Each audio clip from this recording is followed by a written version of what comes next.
Hi, I'm Summer McStravick, and welcome to Money Intuition, where we get to explore the minds and the thinking of some really successful women who've used both their intuition and their know-how to create sustainable, financially abundant, and self-created lives. Today, I have a wonderful guest with me, someone I am getting to know, so I have so many questions for her. Her name is Skaletski Boyd, and she's affectionately called the corporate woo-woo, which I'm going to dig into. I love that. She's a speaker, a transpersonal hypnotherapist. She uses her intuitive and her empathic gifts to shift the energies of her clients. And I'm looking to ask you a lot of things. One, what you do. Did you do it for yourself? How you got into this field? How other women who are watching this and men right now can look to you as sort of a model that they could follow. So let's start right off the bat with Miss Corporate Woo Woo. And say hi. Hi, Michelle. Well, namaste. I just love that word. My business, as you mentioned, and thanks for the great introduction, soul felt words. Just words are so energetic, and there's so much energy behind words. And I always greet people with namaste just because that word just resonates. And for those of you who are watching and don't know, it just means the spirit in me honors the spirit in you. So thank you, Summer, for having me here. Oh, you're welcome, welcome, welcome. So where did corporate woo-woo come in then? I mean, I know the namaste and woo-woo part go together. And believe me, namaste is my yoga class, so. Well, I actually worked in the corporate field for a little over 20 years. And then part of my journey working up in the, kind of building up into the corporate ladder, one of which I got a chance to be with a Fortune 500, I was approached by, I guess at the time, he would have been like a director for a college, a community college. Yeah. And he had suggested that I start teaching some classes. And so I became an adjunct instructor. And as I was teaching classes, I actually learned a lot about teaching techniques. And I had been doing training in the corporate world and got to know a little bit. And so my corporate background is really why I call myself the corporate side. And then the woo-woo side kind of just fell into place because I've always had these gifts of intuition, and I've always been able to communicate with the afterlife, and I've always been really in tune with my angels and my guardians, and being able to have direct conversations with Source that I call God. Right. And so what was really interesting was one day I was speaking for the college, and I had to stand up and let people know who I was. And it just, I thought, I really just need to put myself out there. I cannot be afraid anymore. I have to do this, even if people think I'm silly. And I just stood up there and I said, I'm the corporate woo-woo. And I call myself that because I'm a little bit business-minded and I'm a little bit out there. And there was about 70 people in the audience and a lot of chamber members and business people. And they all started applauding. And I thought, this is it. Wow. That's my title. So that's how it came to be. Oh, I love that. But you know what I love about it most is that it was a moment of recognition. It was. That I don't have to not be one and not be the other. Yes. They come together. Yes. And they're both of me. And that's, I think, it's something that a lot of women and people struggle with. They want to fit into one role. They want to do things the right way and get their retirements and climb their ladders, or just even, and then there's another part of them that is very different, and they keep it under wraps. They keep it under wraps in themselves, but they also keep it under wraps in the rest of their life. They think, I could never have a business around that. I could never, that couldn't be all of me. But you've melded the two together. How did you get started? I mean, how did you move out of corporate and into this? I was actually really encouraged by my husband. He really thought that it would be beneficial for me, and we were making a big move at the time. We were moving from the Midwest out to Montana, and he said, why don't you do this? You've been doing training, you've been doing adjunct teaching. Take it, and rather than make other people so much money, why don't you just do it on your own? Yeah. And I said, okay. And I've told the story before, but I'll kind of simplify it. As they say, when you jump, the net appears. And I jumped, and the net appeared, but it was flat on the sidewalk. and I am not kidding you, it was just a total, slam in my face, because I had to put myself out there. And I was not really prepared. It was my husband's dream, and it sort of started with that foundation. And I really appreciated the fact that he believed in me, but I didn't believe in myself at the time. And so the net showed up, but it was really painful when I jumped into it. Really?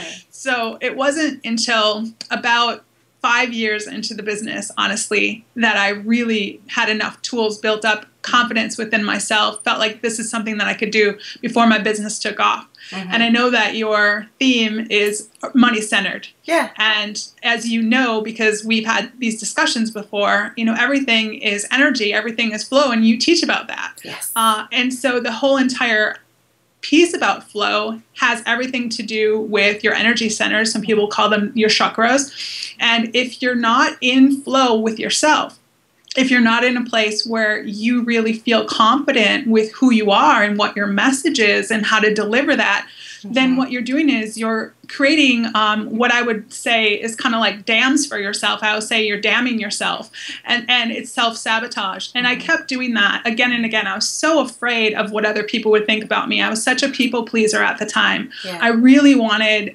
people to appreciate me and to approve of me, most importantly. Yeah. And to go from the corporate world and to go into the woo-woo side was so difficult. And so the story that I just told about how my title came into being and how I stepped up on stage in front of everyone, that didn't happen until 5 years into the business. Yeah. Prior to that, I was just really like, who am I? What am I doing? What's my message? And I hid a lot behind the mask of who I once was. And it's not until you actually put yourself out there fully and completely in a way that you just say, I love me. And because I love me, I accept me, and I appreciate me in every single way, every aspect. I love my gifts, the good, the bad, the ugly, whatever it is, right? Yeah. When you get to that place and someone else criticizes you, the ego's going to feel the pain, but your higher self is going to say, it's okay, love yourself anyway, and keep going. Yeah. So hopefully that helps some people out there that are, in that place of struggle a little bit. Until you can become true to yourself, the money will really be resistant, because you're resistant of who you are. Yes. Okay, so you kind of just rephrased another way I've been talking about this whole event, which is self-growth equals financial growth. Yes. Usually it's not the other way around. And I think particularly, this is why I'm really loving talking with you today, because you're very into the woo-woo world, as I am.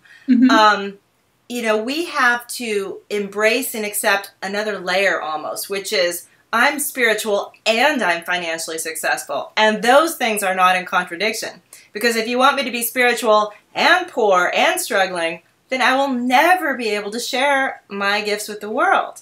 It's like it's a mindset change, and I'm seeing it slowly change over time, but you obviously probably had to encounter that too. Yes, not only that, and the other thing that you talk about a lot, kind of tying into that, is you talked about kind of the struggle piece and the relationship piece with yourself. First and foremost, because I know you talk about relationships a lot, it's the relationship with yourself first and foremost. And so my vision and my purpose and my mission was always from day one to serve other people. However, I was going to do it kind of like without serving myself first. It doesn't work that way, because money and energy and message all flows through you first. That's part of the giving and the receiving. So in order for you to give your message and your purpose and your mission and to fulfill it, you have to first serve yourself. And so it all comes down to relationship with yourself. I don't know if you're ready for this yet, but I feel intuitively like maybe I should just go there. But okay. It really all has to do with your chakras, and it all has to do with your lower chakras in particular. People say as above, so below. Well, it's the same thing with the chakras. The heart chakra is the center of your being. It's the center of who you are. Right. And so the above chakras kind of match the below chakras. And so focus first on your below chakras. And a lot of people, when they first begin, if they have any type of issues, it's all about safety, survival. Am I going to be okay? Is somebody going to make fun of me? Am I going to put myself out there and be judged, right? And so you have to first work on those types of things, as well as your relationship with money, with yourself, which is the second chakra, and then also the self-identity. The who am I? How do I want to come across to other people? How can I be true to myself and put myself out there, which is the third chakra.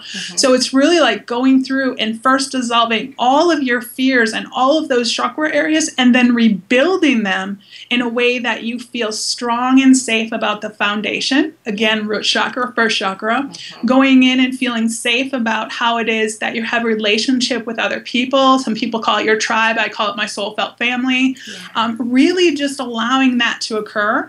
And then the third chakra stuff, which is really being able to have your esteem, your value, your worth, which was all rebuilt for me. It took a long time, but it's here, and here I am.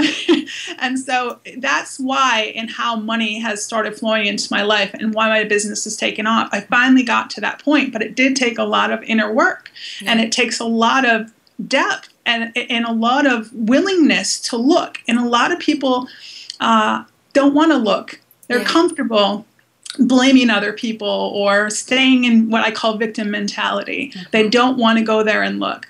Well, if you want to be successful and you want to be true to yourself, and some people have a lot of money, but they're not happy.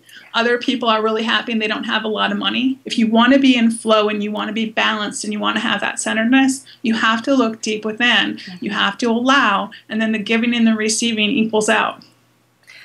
Yes, yes. I can't agree with you more. I'm like, in my mind, yes, yes, yes, yes. I'm thinking about my chakras as you're speaking. I'm like, yeah, I think that one's doing pretty good. Oh, that one needs a little work. But I agree. You know, when you mentioned the victim mentality thing, that's one of those trigger words for a lot of people, right? Because everyone else is the victim. I'm never a victim. I'm never a victim. What are you talking about? I think for me, that was one of the biggest lessons in my growth, personal growth and business growth. You never recognize you're in victim mentality. You sort of stumble upon the awareness, because no one's going to embrace, not very many people will embrace that awareness of themselves. But you can see it if you look for it in the way you behave in certain situations. And I think the way you behave in situations with money and cash flow is a beautiful way to show you where you're giving away your power, where you're allowing that victim mentality in, right? And you can continuously work through that and grow through that. That's why for women, especially, you know, having your own business or doing your own thing is an amazing way to grow. Yes. Absolutely. And it took me until year 5 before I started paying myself. So that also goes along with what you were saying, right? I was so giving whatever money I had, I gave, and I kept justifying it. I'm giving back to the business. I'm giving back to the business. Okay, that's okay. However, every single possible money guru out there, and I knew this, says you have to pay yourself first. I never did. And it wasn't until a couple of years ago that I started paying myself. And as soon as I started paying myself, the money just kept coming. It kept coming. It kept coming because my self-esteem was there. My self-worth was there. My value was there again. And I believed in myself to the point where you just trust the energy. It's so similar to an ocean. And I know everybody uses this analogy, but it truly is you're standing there and some days you feel that wave come in and you can just feel the rivulets of energy around your feet and you can smell that salt in the air and you know that it's there. And then there are other days where it's like the woman out at sea waiting, like, where's my lover, right? And it kind of feels like that some days, but you have to have that same faith and that same hope as that woman. I know he's there. I can feel it. He's there. I can feel he's going to return to me. It's that same energy. It's that same feeling. And so when you stand there and you're really in the flow, it's that same energy as though the money, as though the flow, as though the rivulets are still around your ankles, as though you're still smelling it, as though it's all occurring. It's that same feeling. The moment that you let that feeling go and you start to move into worry, that's when you put up an obstacle, you block yourself, and you're no longer in flow. You're kinking off your flow. Right. Yes. Yes. I just want to jump up like I'm in church. Hallelujah, sister. So, kicking off your flow, you're like, oh, you're talking my talk. You're in my world. I know why, too, because you're empathic. So you're going to match me, and I'm going to match you, and then you're going to match me, and we're going to be like, wait, who's Michelle? Who's Summer? You got it. We're seeing the God in each other, girl. It's great. Funny. Okay, so if I know that all the things you're talking about are things you've gone through, you've experienced as you were building your growth in yourself. Now you turn around and you work with other people to help them to do this. That's one of your many jobs that you can do. You're also like me. We can do a lot of different things, you know, but we pick which ones interest us the most that we want to do. Do you work with people in their prosperity? Do you help them find it? I know you've helped people find their inner truth. Yes. And that's got to be similar. Yes, most of, and it's not so much, people don't necessarily come to me and say, I want to make more money. But what happens is a lot of clients who work with me, they're at a turning point. They're at a place where they're retiring, or their job's just wearing on them, or they just were laid off or something like that. And they're really looking for where it is that they fit in. So they want to have a better understanding of their soul purpose, their soul path. And so a lot of what you and I are talking about today, because money is housed in those lower chakras, in your power center, in the core of who you are, a lot of people are giving their power away. And when you give your power away by caring too much about what other people think, or living in fear, or a lot of people that are attracted to me, they've just gone through grief, they've lost somebody in their life, and now they're really struggling with identity. It's really the same. It's the same energy. When your relationship to yourself and to everything around you is lessened because you give your power away, then again you're kinking off your flow, because your power center, your money, your creativity, your imagination, your intuition, all of that is housed in the same energy center, the same chakra. So you and I are speaking the same language. People don't necessarily come to me for prosperity, for money, for abundance. However, it does open all those centers up, and before you know it, they're telling me, oh my gosh, I just landed the perfect job, or I just met the best guy or the best girl, or, you know, now all of a sudden my life has completely changed. Thank you so much. And I say, thank you, because you did the inner work. Yeah. You're reminding me of a conversation I had earlier today with somebody, you know, who was saying she was really finally understanding the concept of abundance. And abundance is, gosh, it's one of those overused words right now. Abundance. Yeah, it's like almost like it's lost its meaning. But, you know, she was realizing there's men coming in, there's work coming in there. She says it's just like it's coming in from everywhere. And she says things I'm not even focusing on, it's coming in. And we were talking that, yes, abundance is an actual energy. You open the doors to it, it's going to find the path of least resistance into your life. So the places you're most resistant, it's not going to come as easily. The places it's easy, there's going to pile in. Your job is to try and correct the paths. And it sounds like that's kind of what you do. You help people correct the paths into them. So it's coming in everywhere. Yes. And that being said, you just talked about resistance. So I feel like that's a good segue to mention that it's really important. And people, I know they've heard this if they followed the law of attraction, and people that are attracted to this call, it's most likely they've heard the law of attraction. It's all about that piece of resistance. So you can get yourself worked up to the point where you set like these tremendous goals for yourself, be it money goals or meeting the perfect mate or having the perfect job. And if you attach yourself to it way too much, where you become like completely obsessed with it, then again, you're getting in your own way. That's self-sabotage. That's why people say, let go and let God. Let the God within you, your higher self, let it do its work. And so you can set the intention, just as I was talking about being in that ocean and you're smelling it, you're feeling it, you're imagining it, and you're holding that feeling and maintaining it, regardless of circumstances of what's going on. You continue to believe and trust, right? And of course, we're human, and so there might be days that we're like, oh, right? But then we just move ourselves back, and then everything will be okay. What happens, however, is if we start getting attached to the how, And this is, again, a lot of spiritual teachers talk about this, but this is really important, especially for people that are attracted to the summit. If you get attached to the amount of money, and this is just one example, let's say that your attachment is, I'm going to make $5,000 a month. Okay? If you get attached to that amount, that you might be getting in your own way, because maybe the universe wants you to have $10,000 a month. Right. So don't get attached to the how. It's really important because, again, you're kinking off the flow. Yeah. Allow yourself. So how I do it is and everybody's different, but this really works for me because. Like for a business goal. Pretend you're going to do a business goal for everybody out there who's like, okay, I've got a career goal. All right. So when I worked for the nation's largest privately held telecommunications company, it was all about attrition and retention numbers. And if you had really high retention and low attrition, then you could win all these awards. And I was really, really good at this. And why I was so good at this is because I had everything like on my desk. I was looking at it every single day, and money loves attention. Numbers love attention. So you want to look at it, you want to have your visuals, you want to be part of the flow, you want to be imagining it. And then when you do that, when you get there, what I do is I imagine, because it's heart chakra, I imagine green, and money's green. I imagine the green stream, the green flow, as though I'm giving out my desires to the universe, to God. I just imagine it flowing.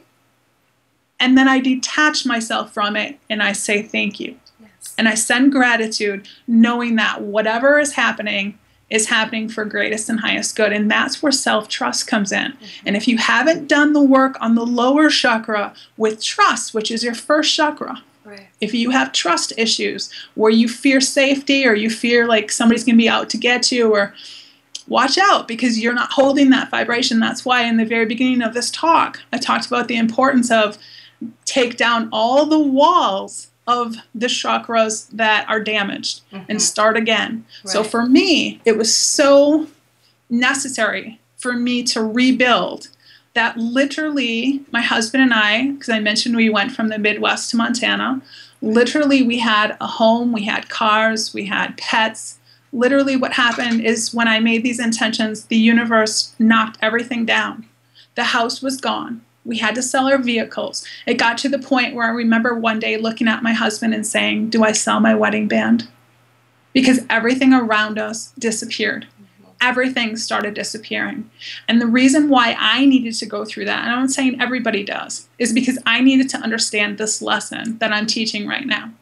Is you have to be able to work through every single one of your fears, your worries, your victim mentality stuff, all of it. Whether you EFT tap, whether you do some type of a release, visualization, whatever it is you do, it's very important that when you start over, you rebuild your foundation from the root chakra up.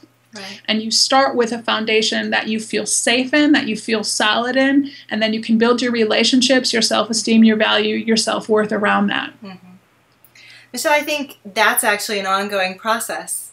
You build it once, you get to a certain level, and then you realize, why am I hanging out at this level? And then you have to build it all again. You got it. It's just like a house of cards, baby. Except for hopefully you built it in such a way that they're not going to come crumbling down, and that if for some reason that one top house, for whatever reason, let's say it was built with a little bit of uncertainty, when it comes down, everything below it still remains. Right. So in that way, you can kind of, I use the word go bigger, but it means that you've got that foundation. Now you're ready to start building a little bit more and moving a little bit more. Yes. And it seems like that's what you've also done in your business, your life. You have a very full practice of people, you teach, you speak, and I really wonder what that woman 5 years ago was like, who was still, because I think that feeling of being an authority, women again, we can tend to lack that unless somebody else bestows it on us. If someone else, like corporate, says, you're an authority, then I'm an authority. You gave that to me. I'll take that title. But when you're on your own and you are becoming an authority, it's a whole different ballgame. And that's what stops a lot of healers, especially people in those arts, from owning it, right? And what's interesting is when you're in a corporate world or, blue collar, whatever it is, whatever setting you're in. Yeah. When you're giving your power away by allowing someone else to tell you whether or not you're entitled to have a certain, raise, all of a sudden a raise, bonus, or blah, blah, blah. Right? Again, you're giving your power away. You don't realize it. Your self-esteem is being built on the opinions of someone else. Yes. And when you get out on your own, it's like, I don't have that sounding board anymore. Oh my God, what am I? Yeah. Other than why are the clients not coming in, and how am I going to pay my overhead and my expenses, let alone myself, and so it's so very valuable for anyone that's in the corporate setting right now, still in the business world, to remember that whether you are seated in the seat that you are now, or whether or not you're going out on your own and you're doing something similar to what you and I do, Summer, it really doesn't come, your self-esteem, your identity, the money, it doesn't come from little self anyway. It comes from your God self. It comes from higher power. So many times we get stuck in ego and we think that, our paycheck determines our value, determines our worth. Or this conversation, if I got caught up in how do I look, my appearance, or what am I going to say, or that's all little ego stuff. Right. And right now I'm in a place and I'm maintaining this, and this is what I do with my clients, is you remember it's not you. It's not about you. It's about the higher message. It's about allowing God's source to speak through you so that you can serve others. That's who you are. That's what gives you your inner power. That's what brings back your core, your value, your self-esteem. That's what flow is. Oh, Michelle, we speak the same language. What you're saying again, it's like I keep thinking, yes, that's what I'm telling myself. Just get over yourself, Summer. Just get over. Whenever I go into that small, insecure place, I go, get over yourself. And then I go, oh, okay. And then that allows me just to do whatever it is I have to do and take a risk and, trust. Yes. And I think we all, I can't believe how fast this has gone. We are well past where my supposed limit is for these. So before we go, people who want to reach out and hear more of your amazing wisdom and how they can work with their chakras, how you can help them on so many ways, or just learn about your work. Sure. They can go to soul-felt.com, which you should see right there on the screen in front of you. And you have a little present for everybody that we can also try and get more of a feel for you. Do you want to share that? Yes. So I love to write, and all my stories are short stories. They're all short spiritual stories. And as a gift for people that are watching this, what it is it's a really powerful story that brings you into the vibrational frequency of being out of flow, and then it moves you into the vibrational frequency of flow when it comes to money, when it comes to currency. Okay. And so it starts out with a black cat, because black cats are kind of auspicious, right? And we're kind of maybe not so sure about them sometimes. And this black cat comes into this character's life and teaches her some very, very valuable lessons in terms of the energy of money, which will be extremely helpful to the readers who read it, because it will help them be able to move themselves and align themselves back into their own abundance, their own prosperity. I have to read it now. One, because I like cats, and two, because I like what you say. All right, Michelle, thank you so much for being here today and taking time out of your life to talk with me and to share with all of us and being part of it. Thank you so much, and thank you for creating this space and for everything that you do, Summer. Namaste. Namaste, too.